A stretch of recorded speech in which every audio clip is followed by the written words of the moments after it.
story is incredibly upsetting. This is Justine Vanderscoot, a 17-year-old high school student from Central California. Justine had been dating her 18-year-old boyfriend, Daniel Bessemer, for a while. To outsiders, their relationship seemed normal. He was a regular visitor at her home, often having dinner with her family. But beneath the surface, Daniel was growing jealous. Prosecutors say that his possessiveness and control defined their relationship. Everything changed one day when Justine and Daniel left a family dinner to meet up with this friend, 21-year-old Brandon Fernandez. The two men had a chilling plan in mind. They had already dug a grave in the California woods, waiting for her, and that night, Daniel strangled Justine. They put her body in Brandon's car and drove her to the woods, where they buried her. But this was not the end of Justine's suffering. Both men later confessed that she made noises and moved as they covered her with dirt. A pathologist would later confirm she had dirt in her lungs, evidence that she was likely buried alive, gasping for air. It wasn't until later that night that Placer County Sheriff's detectives knocked on her family's door,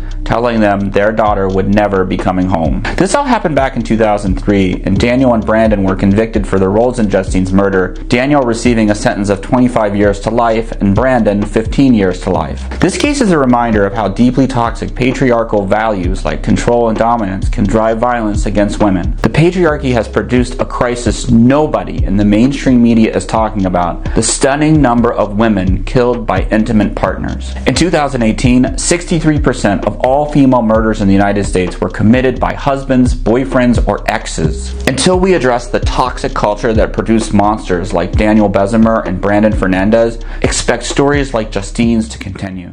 My condolences goes out to her family, just because domestic violence is something that's very big, bigger than a lot of people may think. And it's sad that women are primarily the victims when it comes to domestic violence, And it's sad that, this isn't something that's being advertised, talked about, being displayed, letting people know you don't have to deal with somebody else's crazy, over-controlling BS.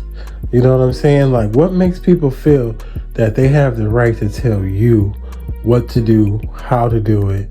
I mean, if that's what your relationship consists of, okay. But later on down the line, when things decides to change, then, crazy shit happens. And I don't understand why he was so jealous. Like, why was he jealous if this was your woman? Like, was some guy trying to holler at her or talk to her or get with her? Or, why do people feel that if things don't go their way, violence is the way to solve it? Now, these two idiots are serving exactly what they need, even though it can't bring her back. But at least they get to sit their ass down and realize what they did. Hopefully, get some sense. Oh man, that's just crazy. The young kids, 17 years old, 18. Young kids throwing their life away over dumbness.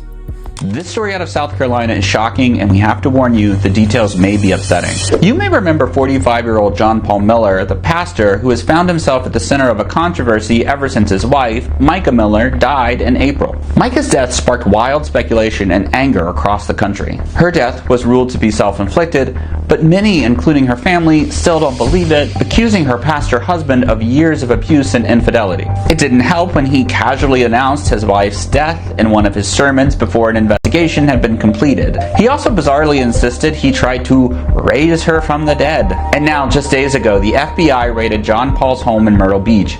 The reason for the raid is still unknown, but it has fueled a new wave of suspicions and protests against him. Then on Wednesday, things took a turn when John Paul got into a heated altercation with a Justice for Micah protester outside his church. She reportedly confronted him in a parking lot, chasing him and hurling accusations.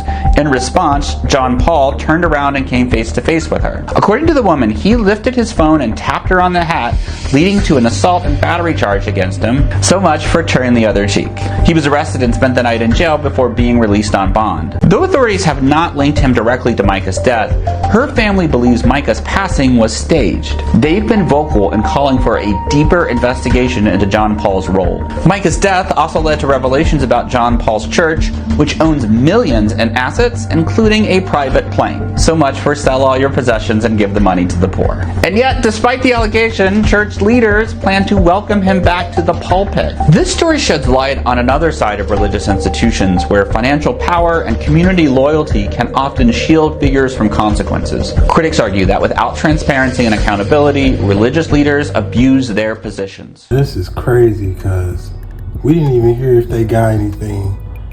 But just to know that you can't even be yourself or live your life without someone always out to get you, just let you know how the world is and the way the world is going. And you know, it just seems like things isn't getting better. So what a lot of people need to do is always watch your surroundings and be as secure as you can. Whether you can protect yourself or get bodyguards, whatever you need to do to be safe, because this is just crazy. And I don't see anything happening anytime soon, just because of what the world has been through and facing and all this other type of crazy stuff. I just think that it's only going to get worse, like statistics said, So y'all just got to be careful, safe as much as possible. Mental health is on the rise. A lot of people is going through it, and it's just sad that, man, it's just so much that can be done, but it's not being done.